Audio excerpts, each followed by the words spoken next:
오늘 본문에 있는 말씀으로 요한복음 강의 53번째 시간, 예수 우리의 길과 진리와 생명, 예수 우리의 길과 진리와 생명이란 제목으로 하나님 말씀 전하도록 하겠습니다. 우리가 살아가면서 내 인생 길을 어떻게 걸어가야 할까, 이런 거를 많이 생각하고 궁금해하고 또 이렇게 많이 고뇌하게 되는 것을 볼 수 있어요. 젊을 때는 내가 무슨 공부를 할까, 어떤 학교를 갈까, 뭘 전공할까, 아니면 내가 어떤 직업을 갖고 어떤 이성을 만나서 또 어떤 가정을 꾸려야 되나, 뭐 이런 거 이제 잘 모르잖아요. 그래서 생각하고 고민하고 막 이런 거 합니다. 그러다가 이제 좀 나이가 들어서 중년이 되면 고민의 내용이 조금 달라지죠. 뭘 어떻게 해야 되나, 시작하나, 요거보다 지금 열심히 살아왔거든요. 이제 인생 반환점 돌아왔거든요. 그래서 내가 지금까지 걸어온 길이 이게 괜찮은 건가, 잘 살아온 건가, 이런 것에 대한 어떻게 반추하고 돌아보는 그런 생각들 많이 하게 되는 것 같아요. 그러다가 이제 노년기, 인생의 황혼기에 접어들게 되면 오히려 더 이제 우리가 내 인생 돌아갈 곳이 어디일까, 그렇죠? 내 인생 끝 마무리를 어떻게 할까, 이걸 이제 고민하면서 다음 생에 대해서 또 생각하고 죽음에 대해서 오히려 더 많이 생각하게 되는 것을 볼 수 있습니다. 사람들은 이런 거 생각하면 가보지 않은 것이기 때문에 두려워요, 무서워요.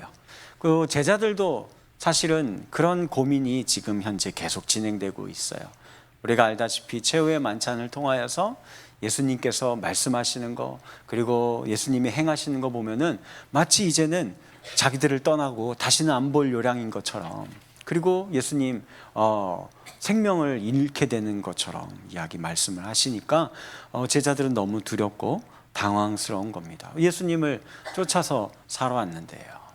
우리 인생을 잘 들여다보면 그래서 우리가 주로 많이 두렵고 많이 무서워하고 슬픔과 비통에 잠기게 되는 때가 언제냐 한번 생각해 보니까 딱 오늘 요 세 가지예요.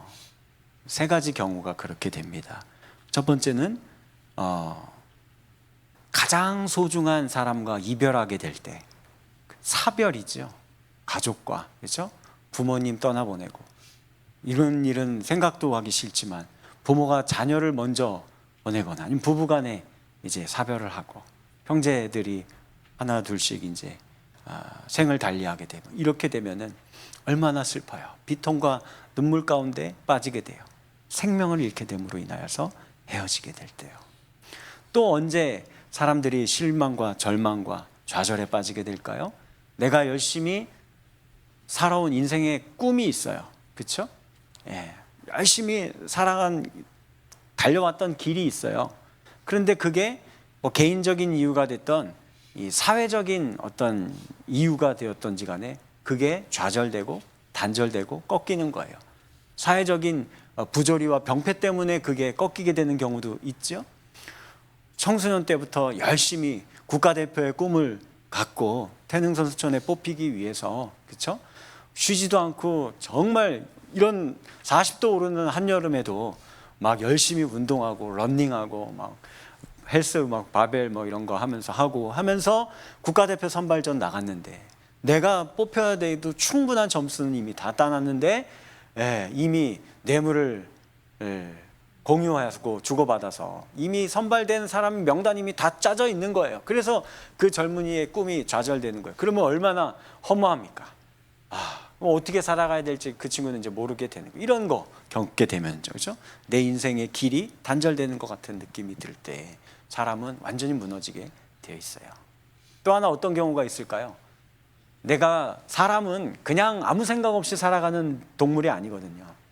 내 이성을 가지고 생각하는 가치관이 있어요. 내가 따르고 추구하고자 하는 어떤 사상이 있어요. 이념이 있어요.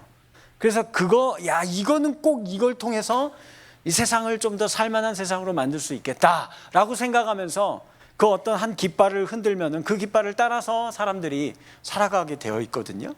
예를 들면 우리 여러분들도 잘 알고 있는 중세시대 잔다르크라는 프랑스 소녀 있었잖아요. 백년 전쟁이라고 불리우는 프랑스와 영국의 전쟁에서 프랑스가 막 계속 지는 거예요. 그래서 막 백성과 왕도 샤를 7세인데 시리에 빠져 있고 막 이럴 때 한 소녀가 일어났어요. 분연이 일어나서 제가 앞장서서 싸우겠습니다. 그러니까 왕이시여, 당신도 용기 잃지 마시고 백성들 독려하고 군사들을 나와 함께 보내주세요 하면서, 그 알죠? 그 유명한 사진, 백마 타고 이렇게 막 깃발 들고 그렇게 해서 막 싸웠어요. 그래서 사람들이 다시 용기를 얻고 우리나라가 다시 희망을 얻을 수 있다. 그 깃발을 아래 모여들었습니다. 그렇게 해서 싸웠는데 결국은 그 끝이 어떻게 됐죠? 샤를 7세가 배반을 때렸어요, 왕이. 그래가지고 결국은 마녀가 되어서 화형으로 죽게 되는 이런 결과가 초래될 때, 그죠? 내가 꿈꿔왔던 이상과 이념이 이게 무너지는 거예요. 이걸로 되는 게 아니구나 하면서 할 때는, 그러면 이제는 내가 어떻게 살아야 되지? 하고 사람들은 시리와 좌절에 빠지게 되는 것을 볼 수 있습니다. 오늘 본문의 제자들도 그와 같은 상황이었어요. 예수님 우리를 떠나는 것 같고, 그동안 예수님을 모든 것 다 버리고 3년간 예수님을 쫓았는데, 그러면 우리 이제 뭐가 되는 거야? 우리 낙동강 오리알인가? 우리는 이제 그러면 어떻게 살라라는 거지? 이런 생각이 들었던 거예요. 그 예전에 제가 설교했던 거 생각나십니까? 누가 가룟 유다인가? 그 설교했을 때 그게 아마 가룟 유다도 그런 심정이었기 때문에 그런 행위를 하지 않았을까? 야, 이러면 이거 안 되겠다. 내 살 길 이제 좀 찾아야겠다 해서 그런 안타까운 결정을 내리게 된 걸 수도 있습니다. 이런 제자들의 마음을 예수님이 아셨죠? 그래서 오늘 본문 1절 말씀 보니까 이렇게 이야기합니다. 우리 같이 한번 읽어볼까요? 시작. 너희는 마음에 아멘. 무슨 말일까요? 왜 마음에 근심하지 말라고 하는 걸까요? 이제 상황이 바뀌게 될 거다라는 걸까요? 아니요, 상황은 더 악화되는 일만 남았어요. 예수님 잡혀가요. 그리고 불의한 재판을 받아요. 심지어는 고문을 받고 결국은 죄인의 신분으로 십자가에 달려 돌아가 죽게 되는 것입니다. 그런데 왜 나를 믿으라 라고 이야기하시고 걱정 근심하지 말라고 하는 걸까요? 상황을 믿지 말고 나를 믿으라라는 거예요. 너희가 길을 잃은 것 같아도 내가 그 길을 안다라는 겁니다. 그러니 걱정하지 말라는 거예요. 그래도 아직 제자들은 불안해요.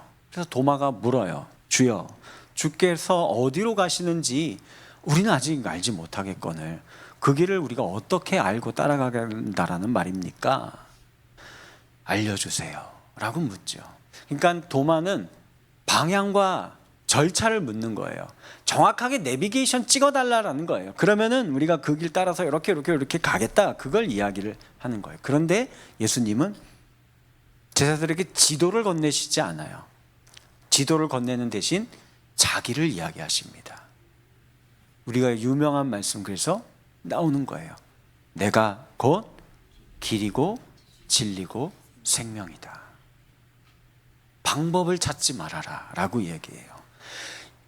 잘 기억하셔야 돼요. 예수님이 내가 너의 인생길을 알려주겠다, 이 길로 가야 성공할 수 있고 이 길로 가야 대박 칠 수 있고 이 길로 가면 잘 될 수 있어, 이런 거 가르쳐 주시지 않아요.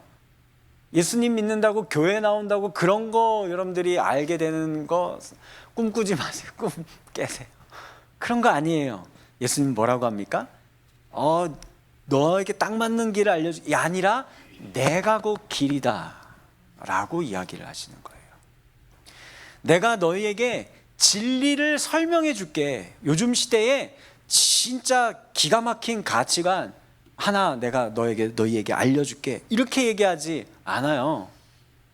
너희의 열정을 불태울 꿈을 하나 내가 꾸게 해줄게, 이렇게 얘기하지 않아요. 내가 곧 나 자체가 진리다 라고 이야기하시는 거예요. 내가 너희들 생명을 좀 더 보태주겠다. 교회 나오면 신앙생활 잘하면 병 안 걸리고 무병장수하고 120세까지 살게 해줄게. 와, 할렐루야. 물론 성경 말씀에 우리 병든 자가 있느냐?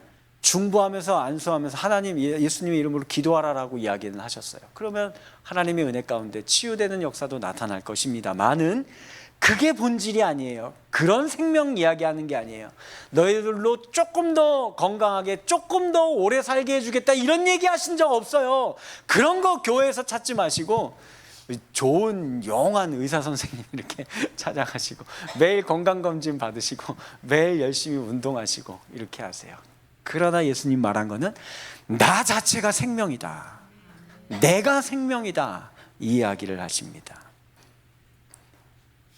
신앙의 핵심은 그래서 요 길과 진리와 생명에 대한 좀 더 좋은 방법, 이런 거 교회에 와서 배우고 그래서 얻고 플러스 요인 얻고 이렇게 그거 하는 게 아니에요.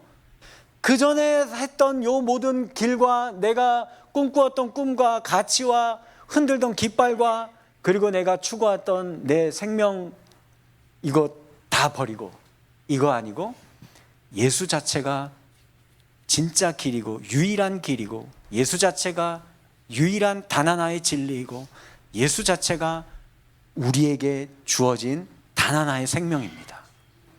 예수가 없으면 우리는 길을 잃어버리는 원래 길을 찾지 못하고 있는 인생이었고, 예수가 없으면 우리는 이 세상에 마귀가 펼쳐놓은, 여러분들 이 세상에 있는 모든 이념이든 모든 사상이든 모든 철학이든 바울보다 이거 더 많이 공부한 사람 그 당대에 없었어요. 그런데 이거 다 예수님 만나고 나니까 야, 내 인생 이거 왜 내가 이 쓰레기 같은 거 여기에다 시간 다 보냈나 하고 쓰레기통에 집어 쳐넣어 버렸습니다. 예수 자체가 진리였어요. 물론 그 모든, 그러면 세상에 있는 학문과 철학과 문명과 과학과 이게 다 헛된 거냐? 그렇지 않습니다. 기초가 예수 위에 하나님이 그런 것들을 세우라고 이 세상을 창조하시고 인간을 지으시고 인간에게 이 땅을 정복하고 다스리라라는 명령을 해주신 거예요. 그런데 예수가 빠진 뒤에, 즉 하나님 없이 세우는 이 모든 학문과 철학과 기술과 문명은 이게 다 무너질 길로, 멸망받을 길로 갈 수밖에 없다라는 겁니다. 그것이 오늘 우리 예수님이 우리에게 이야기하시는데, 이 내용을 같이 세 가지 내용으로 함께 살펴보는 시간 갖도록 하겠습니다. 먼저 첫 번째, 다 같이 한번 읽어볼까요? 시작. 아멘. 성경에서 길은 단순한 도로, 좋은 방향성, 이것을 이야기하는 것이 아닙니다.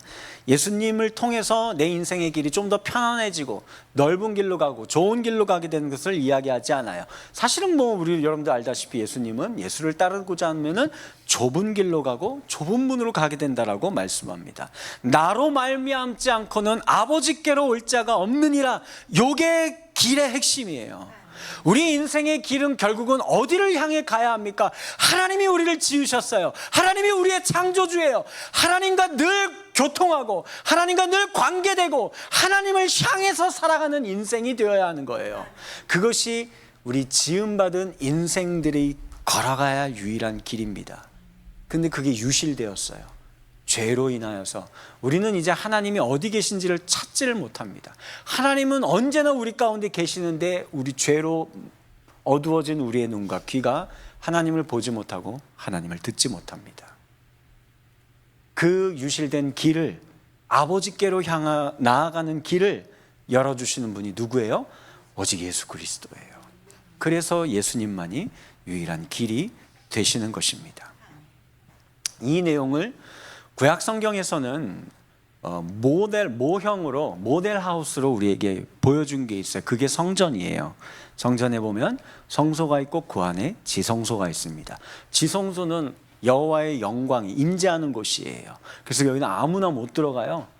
대제사장밖에 1년에 한 번 거기 못 들어갑니다. 하나님이 계시는 곳이기 때문에 그래요. 왜냐하면 우리 인간이 부정한 상태에서, 여전히 죄악 가운데 있는 상태에서는 그 하나님을 만나 뵈없는다라는 것이, 이거는 하나님은 또한 소멸하는 불이기 때문에 그게 안 되는 거예요. 그래서 그 성소와 지성소 사이에는 뭐가 쳐져 있었을까요? 휘장이 쳐져 있었어요. 아무나 함부로 들어오면 안 돼요. 그건 우리를 배려해서 쳐놓으신 거예요. 안 된다. 아직 너희는 안 된다. 그래서 대속죄일에 속죄제를 드리고 그리고서는 대제사장이 거기에 들어간 것입니다. 자, 그런데 예수님께서 십자가에 달려 돌아가 죽으심으로 인하여서 그 십자가에서 예수님이 왜 죽으셨죠? 우리의 죄 때문입니다. 모든 우리의 죄 때문이에요. 누구도 예외가 없어요. 이 세상에 있는 모든 인생들의 단 하나도 빠놓지 않고 모든 죄를 다 짊어지시고 십자가에 달려 돌아가 죽으신 거예요. 그래서 그 예수님이 죽으셨을 때 휘장이 이제는 찢어졌어요. 그 말은 무엇입니까? 이제는 그 예수가 나의 죄를 대신해서 십자가에 달려 돌아가 죽으셨다라는 사실을 믿음으로 고백하는 모든 자들은 죄사함을 받고 이제는 아버지를 만날 수 있다라는 거예요. 누구든지 하나님께로 나오라 라고 이야기하시는 겁니다. 이 부분을 히브리서 기자는 이렇게 정리해서 우리에게 말씀하고 계십니다. 시작. 히브리서 10장. 그러므로 형제들아, 그 길은 우리를 위하여 휘장 가운데로 열어놓으신 새로운 살 길이요. 휘장은 곧 그의 육체, 누구예요? 예수님의 육체가 십자가에서 찢어지셨잖아요. 그래서 휘장이 찢어지고 뭐가 열렸어요? 새로운 살 길. 여기 살 길이래요. 생명이 있는 길인 거예요. 진리가 되는 길인 거예요. 예수만이 그래서 곧 길이고, 길이라는 말은 진리이고, 진리라는 말은 생명이라는 말이에요. 우리의 생명의 근원자 되시는 하나님께로 나아갈 수 있는 유일한 길이 열리게 되어진 것입니다. 오늘 본문에 등장하는 베드로가 이게 불안했어요. 주여 어디로 가시나이까 하면서 불안해하지만 그가 아직은 예수님이 하시려는 일을 잘 이해하지 못했어요. 그래서 자기가 이해하는 방식으로, 자기가 믿고자 하는 방식으로 예수를 향해서 늘 호언장담했었던 인물입니다. 주를 위하여 내 목숨을 버리겠나이다. 하지만 아직 베드로는 예수님의 십자가의 길을 이해하지 못했어요. 그래서 예수를 잡으러 온 무리들을 향하여 품에 품고 있던 칼을 꺼내서 휘둘러서 사람들을 상처 입히는 일을 하고, 대제사장의 뜰까지는 그가 그의 용기로, 그의 의지력으로 찾아가 봤으나 그러나 그곳에 두려움에 사로잡혀 3번 부인하고 도망하게 되었던 겁니다. 베드로의 문제는 열심이 없었던 게 아니에요. 그의 안에 열정이 없었던 게 아닙니다. 방향을 예수님께 맡기지 않았던 거예요. 예수님이 가고자 하셨던 길을 따라가지 않고 자기 생각대로, 자기 멋대로 가고자 하는 길을 그가 가려고 했기 때문에 이런 일들이 벌어진 겁니다. 우리도 그렇습니다. 가정을 지킨다라는 명분으로 가정을 내 마음대로 하려고 합니까? 안 돼요. 가정의 주인이 누구예요? 하나님이십니다. 하나님께 주권을 내어드리세요. 교회를 사랑한다는 이유로 소수의 목회자가, 소수의 직분자가 교회를 쥐락펴락하고 함부로 하려고 합니까? 그래서 사람을 함부로 판단하고 정죄하려고 합니까? 안 되는 거예요. 큰일 납니다. 자녀를 위한다고 하면서 자녀의 인생을 내 몸 내가 결정하려고 합니다. 책임감 있게 일한다면서 성취와 인정에 목말라서 가정도 뒷전이고 하나님도 뒷전인 상태로 내 인생의 성공만을 향해 달려가게 되는 경우가 발생할 수 있어요. 열심히 신앙생활 한다고 다 제자의 길을 걷는 게 아닙니다. 옳은 목적을 세웠다고 해도 잘못된 방식으로 이루려 하면은, 그러면은 우리는 누군가의 귀를 또 잘라내는 베드로 같은 짓밖에 할 게 없어요. 그러면 예수님 어떻게 합니까? 예수님 또 와서 누군가의 귀를 붙여줘야 되고요, 누군가 찢겨진 마음 또 상처 꼬매줘야 되고, 예수님 더 바쁘게 만드는 것밖에 안 해요. 우리는 그걸 잊지 마세요. 내가 얼마나 열심히 가고 있는가? 아니에요. 불안해하지 마세요. 제자들처럼 걱정하지 마세요. 그러지 마시고 멈추어 서서 예수님을 바라보세요. 예수님을 모셔드리세요. 예수님이 뭐라고 말씀하시는지를 들으세요. 예수님 앞장서 가시는 길을 잘 보고 순종하며 따라가시기 바라겠습니다. 우리가 신앙생활을 오래 하다 보면 경험이 쌓이잖아요. 좋은 유산입니다. 그런데 어떤 경우에는 나쁘게 작용하는 경우가 있어요. 아, 그거 내가 예전에 다 경험해 봤어. 그래서 그냥 함부로 판단하고 함부로 생각하고 이거 이렇게 하면 돼 하고 하나님께 기도하지도 않고 결정하려고 하는 경우가 생기는 것 같아요. 내가 예전에 이렇게 해서 부흥시켜 봤고, 내가 이렇게 해서 예전에 다 애들 성공시켰고, 뭐 이렇게 다 이제 생각을 하는 거죠. 아니에요. 이거는 잘못된 신앙의 경험이 축적된 거라고 생각합니다. 진짜 하나님의 은혜 안에서 신앙의 경륜이 쌓이는 분들은 어떤 경험이 쌓였을까요? 주로 어떤 경험이에요?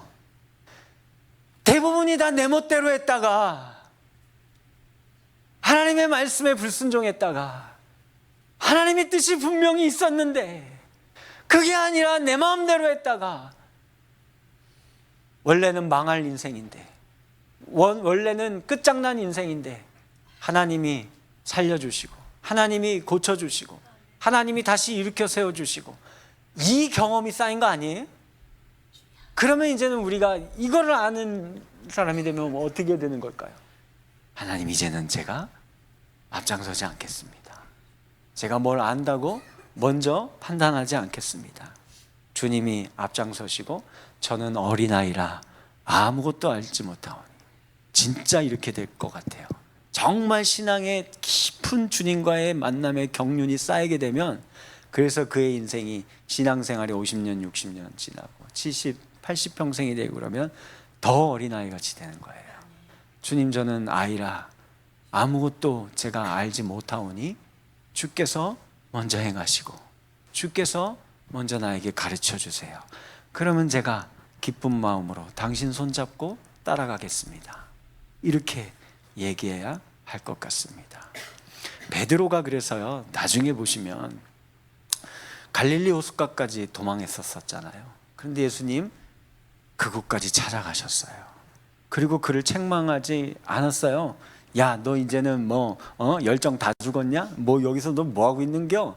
하면서 막 뭐라고 하지 않았어요. 요한의 아들 시몬아, 내가 나를 사랑하느냐? 라고 물으셨을 때 베드로 뭐라고 대답했을까요? 예전 같으면 역시 예수님 나 잘 아시네.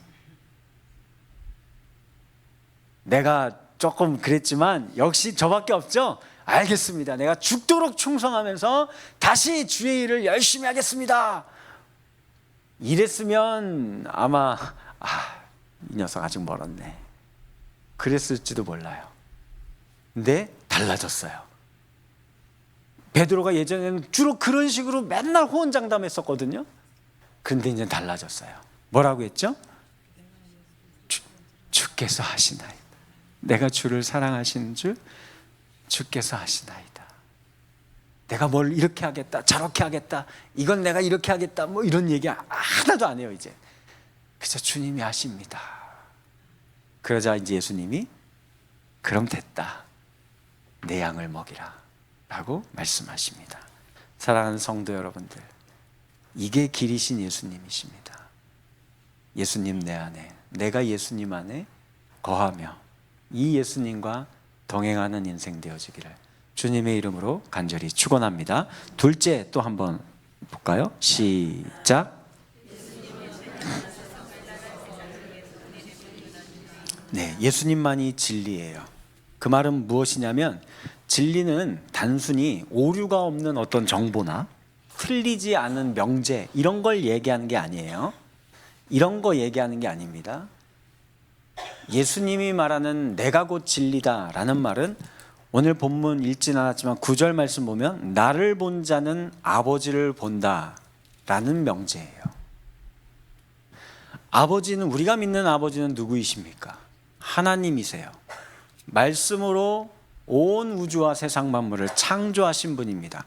모든 질서와 규칙과 법칙을 자연 법칙도 마찬가지고 과학의 법칙도 마찬가지고 이 인간의 얄팍한 두뇌로 태양계 밖에 너머의 우주의 규칙도 아직 전혀 예측 못하고 있는 그 모든 규칙까지도 룰까지도 다 지으시고 만드신 분이 누구입니까? 하나님이다라고 우리는 믿는 자들이에요. 그렇기 때문에 그 하나님 아버지를 본다라는 것은 진리를 접촉하는 겁니다. 근데 그게 무엇을 통해서만 가능한 거예요? 예수 그리스도를 본 자, 예수 그리스도의 말씀을 통해서만 그 진리에 가까이 나아갈 수 있다라는 것입니다. 오늘날 우리의 시대는 정보와 홍수의 시대를 살고 있어요.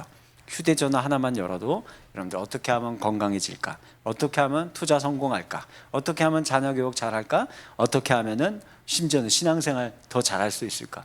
심지어는 뭐 요즘에 어떻게 하면은 제자 훈련, 설교 이런 것도 어떻게 시키나 이런 것도 막 되게 많이 나와 있고, 게다가 요즘은 뭐 AI가 다 답해 주잖아요. 거기다 물으면 돼요. 그러면 어쩌면은 저보다 더 신앙의 상담도 AI가 더 잘해줄 수도 있을지도 모르는 그런 시대가 됐어요. 그런데 한번 생각해 봐요. 이게 우리에게 그 펼쳐놓은 마귀의 함정이에요. 제가 AI를 부정하는 게 아니고 이 문명 혜택을 누리지 말라라고 이야기하는 게 아닙니다. 여러분들 그거 아세요? 알고리즘이라는 거는요, 여러분들이 핸드폰만 켜면 어쩌면 그렇게 내가 좋아하는 내용들만 쏙쏙 이렇게 막 나오죠? 네. 여러분들보다 더 잘 알아요. 누가요? 얘가요. AI에 있는 그 데이터가요. 여러분들도 모르는 모든 것을 이미 분석하고 있어요. 24시간 여러분들이 잠자는 것까지도 다 분석하고 있습니다. 그래서 여러분들이 좋아할, 눈에 보기에 이거 한번 딱 보면 눈 못 떼는 것들만 골라서 여기다 다 담아놨고, 그래서 여러분들 귀에 듣기에 좋은 내용들만 계속 여기에서 소리가 나오게 만들어 놨습니다. 그래서 갈수록 거기에 더 빠져들게 만들어 놨어요. 그러니까 우리 기호, 우리의 마음이 끌리는 거, 우리의 감정이 소모되는 거, 우리의 생각이 흘러가는 길, 거기에 따라서 여기에서 각종 정보와 데이터를 제공해 준다고요? 이건 진리가 아니에요. 이건 진리가 아닙니다. 여론에 따라서, 감정에 따라서 이게 바뀌고 이렇게 제공되고 저렇게 제공되는 것은 진리가 아니에요. 내 감정을 무시하라는 말은 아니지만, 내 생각과 내 성향을 무시하라는 말은 아니지만, 이것 모든 것들이 하나님의 말씀 안에서 진행되어야지만이 우리가 건강한 삶을 살아갈 수 있습니다. 예수님의 성품과 말씀과 십자가 앞에서 생각을 다시 세우는 것, 우리의 생각을 재정비하는 것, 진리를 따르는 삶이 되는 거예요. 두 가지로 그래서 잘 생각해 봐요. 예수님의 말씀이 거짓된 것을 분별하게 만들어줘요. 세상은 네가 갖고 있는 거, 너가 소유하고 있는 것이 곧 너의 가치다, 너의 밸류다 라고 이야기를 하죠. 너의 자산이라든지 너의 학위라든지 너의 뭐 지금 소유하고 있는 뭐 건물이든지 뭐가 됐든지 간에, 그렇죠? 인맥이라든지 이런 것이 곧 그 사람 자체 가치고 밸류라고 이야기를 해요. 그죠? 그러나 예수님은 이야기합니다. 그거 아니다. 네가 뭘 갖고 안 갖고에 따라서 너의 가치가 이렇게 바뀌고 저렇게 바뀌는 존재가 아니다. 너의 생명 자체가 천하에 있는 모든 소유를 다 갖다 준데도 바꾸지 말아라. 너의 생명 자체가 가장 귀하다 라고 예수님 우리에게 말씀해 줍니다. 세상은 원수들 너희 주변에 존재하게 내버려 두면 안 된다.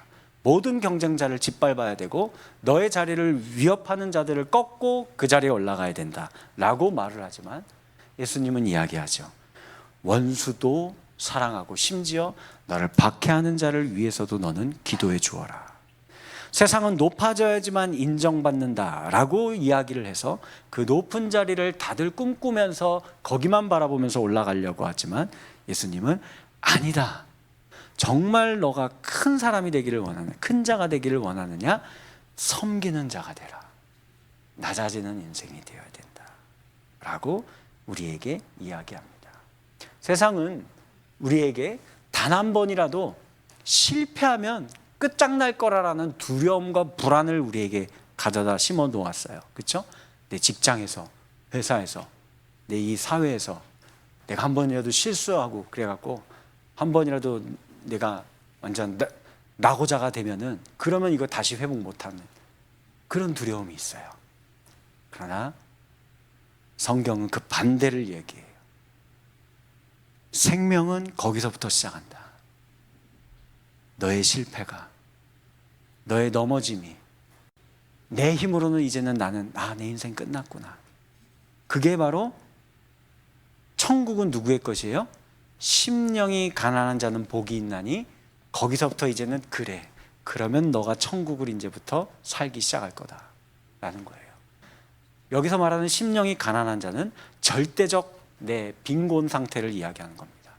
나의 그 어떤 노력과 나의 그 어떤 지혜와 나의 그 어떤 힘으로는 내 인생을 다시 세우기에는 이제는 끝났구나. 나는 그 절대적인 포기 상태에 이르게 되면 그러면 이제 누가 보이기 시작하는 거예요? 예수가 보이는 거예요. 그러면 이거를 우리는 어떻게 하면 되는 거예요? 예수님 앞에 가지고 나아가는 거예요. 나 이런 존재입니다. 완전히 실패하고 완전히 망했습니다. 나는 아무런 비전이 없어요. 살 소망도 없습니다. 주님 앞에 정직한 심정으로 나아갔을 때 그때 주님이 기다리고 있었다. 왜 네가 그런 인생이냐? 아니다. 내가 너를 다시 일으켜 세우리라. born again, 중생하는 삶을 살게 만들어주는 것을 볼 수 있습니다. 이것이 바로 진리가 되시는 예수 그리스도이신 거예요. 또한 우리는 이 진리를 말하는 방식에서도 예수님을 닮아야 돼요. 진리는 무기가 아니에요. 진리를 주장하면서 다른 사람들 내 말 안 들어? 가만 안 둘 거야 하면서 모욕하고 때리고 착취하고 압제하면서 관계를 파괴한다면 이건 진리가 아닌 거예요. 이건 더 이상 진리가 아닙니다. 예수님을 이름을 가장한 마귀의 행위와 똑같은 거예요. 우리는 예수님의 공생의 사역의 삶을 생각해 봐요. 진리이신 예수님이 언제 그렇게 살아신 적이 있어요? 언제 그렇게 주장하신 적이 있어요? 들리는 소리를 언제 내신 적이 있습니까? 없어요. 예수님처럼 살고 행하는 것 자체가 진리입니다. 제가 예전에 한번 소개시켜드린 선교사님 부부가 있는데 배위량 선교사님 부부예요. 윌리엄 베어드와 메이앤 베어드 선교사 부부인데 한국 이름으로도 개명하셨어요. 배위량 선교사님, 안에리 선교사님이에요. 1890년에 20대 초반의 나이로 결혼식하고 바로 그 다음날 조선행 배를 탔습니다. 그리고서는 이제 부산에서 사역을 시작하기 하셨는데 5년여 동안 계속 사역했는데 이게 사역이 잘 열매가 없어요. 거주지 마련도 못했어요. 막 거주지 마련하려다가 사기당하고 그래가지고 뜻대로 사역이 풀리지 않아요. 심지어는 첫 딸을 낳았는데 2돌을 넘기지 못하고 뇌수막염으로 그만 하나님이 먼저 데려가신 거예요. 비통하고 슬픔과 눈물에 빠져 있었어요. 사역은 하나도 열매가 없는 것 같고 자녀도 죽고 그래서 너무 힘들었어요. 게다가 조선 땅의 정황도 국운도 딱 요 선교사님 부부와 같은 상황이었어요. 1894년에 동학혁명이 일어났었죠. 그래서 백성과 관료가 서로 칼을 겨누는 어지러운 정국이 되었습니다. 이로 인해서 백성들이 5만 명이나 죽게 되었어요. 그러니 정국이 다 너무 아파요. 힘들고 지쳐있고 다 슬픔 가운데 있어요. 더 큰 일이 그 다음에 일어났습니다. 1895년에 명성황후 시해 사건이 일어났어요. 나라의 국모가, 어머니가 죽은 거예요. 외놈의 손에 의해서 온 나라가 슬픔과 비통함에 빠졌어요. 두 선교사의 이 부부의 향방 없는 사역과 그리고 자녀를 잃은 고통, 이게 꼭 조선 땅의 국군의 모습하고 똑같이 보였던 거예요. 그래서 아넬리 선교사님이 찬양 한 곡을 이제 한국어로 가사를 붙여서 찬양을 부릅니다. 그게 찬송가 387장이에요. 아넬리 선교사님이 이렇게 조선 한국어로 지었어요. 멀리 멀리 갔더니 처량하고 고나며 슬프고 또 외로워 정처 없이 다니니 예수 예수 내 주여 지금 내게 오셔서 떠나가지 마시고 길이 함께 하소서. 원래는 이 곡 지을 때 원곡 가사 후렴구가 이런 가사였습니다. 예수 예수 내 주여 곧 가까이 오셔서 쉬 떠나지 마시고 부형같이 되소서. 부형이 뭐죠? 아버지, 형제 말하는 거죠. 네, 가족 이야기하는 거예요. 하나님 당신만이 나의 유일한 아버지, 나는 당신의 자녀입니다. 이 먼 길에 타향에 와서 내 자녀도 잃고 열심히 사역했는데 아무런 열매도 없고 이 조국 땅도 이 조선 땅도 암울해하고 국모를 잃고 백성들끼리 서로 싸우고 다른 나라에 주권이 넘어가게 생겼고 어떻게 해야 합니까? 하면서 그 마음을 담아서 노래한 거예요. 어떻게 되었을까요? 이 선교사님 부부 그래도 포기하지 않고 계속 사역을 하고 북쪽으로 올라가면서 사역을 하다가 평양에까지 이르게 되었어요. 평양에서 복음을 전하게 되었는데 가만 보니까 이 조선 땅에는 소학교까지는 있는데 그러니까 지금으로 말하면 초등학교예요. 이 중등 과정의 교육은 나라에서 이걸 책임을 지고 있지 않는 것 같아요. 그래서 이 아이들을 모아다가 성경 말씀 가르치고 한글 가르치고 그리고 또 서양 학문도 가르쳐야겠다 해서 아이들을 모아서 가르치기 시작을 합니다. 그 18명의 아이들을 모아서 중등과정의 교육을 시작을 하게 되었어요. 저 아이들이에요. 그렇게 해서 이제 생긴 게 숭실학당입니다. 그래서 숭실학당 중등과정이 생겼고 이 아이들이 공부 열심히 하고 또 고등과정 숭실학당이 생기고 그렇게 10년이 지나서 뭐가 생겼을까요? 대학과정이 생겼습니다. 그게 지금의 숭실대학교입니다. 그래서 저 학교를 통하여서 이 숭의학당에 출신된 민족의 위대한 지도자들 많아요. 독립운동가, 정치인, 음악가, 시인, 목회자들도 많이 있습니다. 조만식 선생님, 황성수 박사, 작곡가 현재명 씨, 그다음에 이효석 시인, 김현승 시인 이런 분들이 있고 그 다음에 한경직 목사님 여러분들 아시죠? 한경직 목사님도 이곳 출신이에요. 박형용 목사님 이런 분들 아주 좋은 나라의 일꾼들이 배출되었어요. 우리는 진리가 어떻게 일하는지 어떻게 그 하나님의 길로 인도하는지 몰라요. 그러나 우리가 앞장서지 않고 진리가 인도하는 길을 따라서 나아갈 때에 결국은 그 진리가 우리의 가정을, 교회를, 우리의 조국을 무엇보다도 하나님의 나라를 세워간다는 사실을 믿으시기 바라겠습니다. 말씀을 맺겠습니다. 그래서 결국은 예수님은 죽음의 근원이신 죽음의 근원을 이기고 생명을 우리에게 가져다 주시는 분입니다. 사별의 아픔이 우리 인생에서 가장 큰 고통일 거예요.